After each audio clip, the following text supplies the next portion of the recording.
আমাদের বাসার পাশেই আম বিক্রি করতেছিল, তো ওইখানে চলে গেলাম আম দেখে কেনার জন্য। আর আজকে আমি আপনাদেরকে আমগুলো রিভিউ করব খেয়ে কেমন। তো এখানে 3 প্রকারের আম ছিল, আর ছিল ড্রাগন ফ্রুট, আর এইগুলো কেমন জানি একটা শুকনা টাইপের ছিল, অতটা ফ্রেশ না। আর আমগুলো আমার কাছে বেশি ওই হলুদ আমগুলো ভালো লাগে। উনি আমাকে বলছে হলুদ আমটার নাম, আমার আসলে খেয়াল নেই কী বলছে। আর এই আমগুলো ভালো লাগছে, তো আমি এর জন্য অল্প করে ওই 3 প্রকারের আমি নেই, আর ড্রাগন ফ্রুটও নেই, যে দেখি খেয়ে কেমন লাগে। তো এখন আমি এই আমগুলা কাটবো।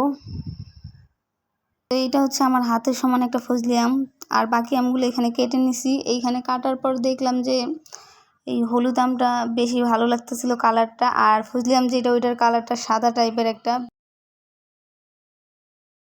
ড্রাগন ফ্রুট কেটে নিলাম, আর এটা দেখে ভাবছিলাম যে হয়তো বা এতটা ভালো হবে না। কাটার পর দেখলাম যে না, এটার রস আর এটার কালারটা অনেক সুন্দর ছিল, একদমই টাটকা। উপরে দেখে মনে হচ্ছিল অতটা টাটকা না, আর খাওয়ার পর দেখলাম যে এটা আরও অনেক মিষ্টি ছিল। এটাকে দিলাম 10/9। এইখানে আমগুলো কেটে নেওয়া হয়ে গেছে।